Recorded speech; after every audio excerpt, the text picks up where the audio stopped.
La femme de John s'inquiéta lorsqu'elle l'a vu partir dans la grange pendant le pire blizzard du siècle et décida alors d'aller le secourir malgré le danger. Jenny Sennett a 74 ans et elle ne profite pas de sa retraite autant qu'elle l'avait imaginé. En fait, elle la détestait. Elle avait essayé de convaincre son mari John d'acheter un appartement en Floride pour qu'il puisse profiter du soleil, mais John avait d'autres idées. Ses grands-parents étaient fermiers dans le Montana et il avait de bons souvenirs des étés qu'il avait passés avec eux. John a donc acheté un petit ranch là-bas avec une jolie grange rouge. Cependant, John n'avait jamais passé d'hiver dans le Montana. Le printemps était magnifique, et l'été glorieux, mais dès l'arrivée de l'automne, Jenny a su que les choses n'allaient pas être aussi parfaites que John l'avait imaginé. Tout d'abord, l'élevage d'animaux représente un travail considérable. Certes, ils n'ont que 5 moutons, 3 chèvres, quelques poulets et un cochon, mais il faut les nourrir et s'occuper d'eux. C'est un travail qui dure 24 heures sur 24, 7 jours sur 7. John avait voulu des chèvres pour le lait, nous allons faire notre propre fromage. S'était-il exclamé avec enthousiasme, mais la traite signifiait qu'il devait se lever avant le lever du soleil et qu'il fallait recommencer au coucher du soleil. Les brebis avaient eu des agneaux, mais 3 de ces petites créatures devaient être nourries au biberon. Encore du travail.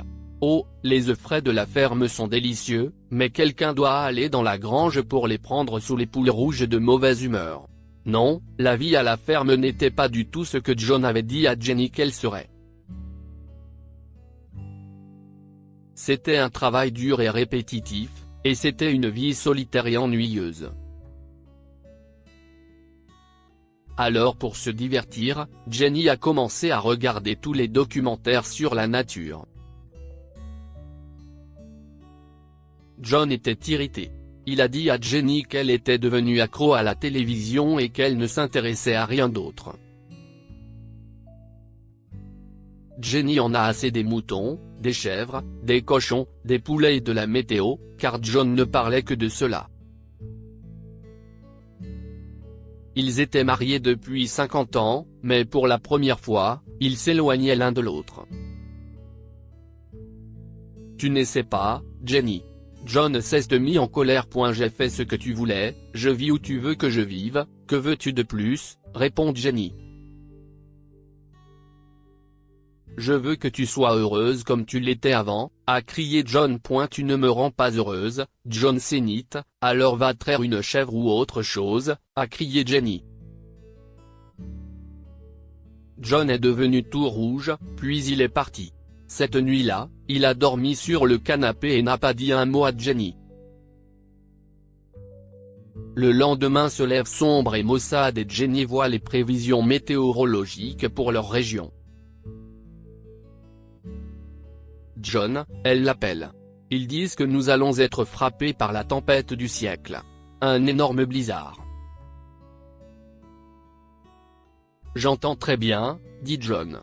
J'ai entendu parler du blizzard et je mets les contre-fenêtres. Il est sorti avec son anorak et ses galoches et Jenny l'a entendu marteler la maison. Au moment où le soleil se couchait, une terrible tempête de neige soufflait. Jenny était occupée à préparer le dîner quand elle a vu John se diriger vers la porte. « Où vas-tu » demande-t-elle. Traire les chèvres, dit John froidement. Quelqu'un doit faire ce travail. John, si est dangereux. Tu devrais rester à l'intérieur. A dit Jenny, mais John était déjà à la porte. Jenny le regarde avec inquiétude disparaître dans la neige tourbillonnante. Les heures passent, et Jenny est de plus en plus inquiète. Il était déjà temps pour John de nourrir les animaux et de traire les chèvres. Il aurait dû être de retour à l'heure qu'il est, se réchauffant les pieds au coin du feu et se plaignant du retard du dîner, parce qu'elle avait regardé la télévision. Jenny a jeté un coup d'œil par la porte arrière. Elle ne voyait même pas la grange, elle ne pouvait rien voir d'autre qu'un rideau de neige mouvant et hurlant. John était dehors, dans la grange. Il n'arrivera jamais à rentrer seul, se dit-elle. Je dois aller le chercher. Jenny a enfilé son manteau, mais elle s'est mise à penser qu'elle devrait peut-être élaborer un plan, sinon elle se perdrait dans le blizzard, sans personne pour la secourir. Elle s'est souvenue d'un documentaire qu'elle avait vu récemment sur des scientifiques stationnés dans l'Antarctique pendant l'hiver. Ils avaient tendu des cordes entre les différents bâtiments du camp pour ne pas se perdre. Peut-être que Jenny pourrait adapter leur idée. Elle trouva un rouleau de corde et en attacha une extrémité autour de sa taille et une autre à la porte arrière. Ça devrait marcher. Elle a enroulé une écharpe autour de son visage et s'est mise en route. Jenny ne pouvait rien voir, mais elle avait une idée de l'endroit où se trouvait la grange. Il faisait si froid, et le vent était si violent, mais elle imaginait John coincé dans la grange, dans le froid et la faim, et elle a persévéré. Et soudain, elle s'est heurtée à quelque chose. C'était la grange. Avec précaution, elle se fraye un chemin jusqu'à ce qu'elle trouve la porte et la pousse. La première chose qu'elle voit est John, l'air très malheureux, assis sur une botte de foin, enveloppé dans une vieille couverture de cheval. « Jenny », s'écrie-t-il en se levant d'un bond. « Comment es-tu arrivée ici ? Tu étais en retard et je suis donc venu te trouver », a dit Jenny. « Et te ramener à la maison pour le dîner. Mais nous ne retrouverons jamais notre chemin dans ce blizzard », a dit John. « Maintenant, tu es coincé ici aussi. » « Nope. » dit fièrement Jenny en montrant à John la corde attachée autour de sa taille. « Tout ce que nous avons à faire, c'est de suivre la corde jusqu'à notre porte de derrière. » La bouche de John est restée ouverte. « J'aurais dû y penser, » s'écria-t-il. « C'est génial. Je l'ai vu dans un de ces documentaires inutiles que j'aime bien. » dit Jenny en lui faisant un clin d'œil. « Allez, on rentre à la maison. » Les deux suivent la corde, pas à pas, à travers la terrible tempête, jusqu'à ce qu'ils se retrouvent sains et saufs dans leur cuisine à boire du chocolat chaud.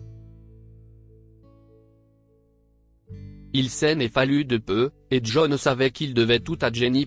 John ne reprocha plus jamais à Jenny de regarder des documentaires, et promit qu'il passerait quelques semaines à Miami et que quelqu'un d'autre pourrait traire les chèvres. Que pouvons-nous apprendre de cette histoire ? Réfléchir avant d'agir. John est parti vers la grange sans réfléchir à la façon dont il reviendrait à travers le blizzard, mais Jenny a élaboré un plan et l'a sauvé. Chaque parcelle de connaissance que nous acquérons est précieuse. On ne sait jamais quand quelque chose que l'on apprend va nous être utile, comme traverser vers une grange dans un blizzard. Partagez cette histoire avec vos amis. Elle pourrait égayer leur journée et les inspirer. Lire aussi, une vieille dame sale entre dans une station essence et demande de l'aide. Histoire du jour. Abonnez-vous à Amomama sur Google News.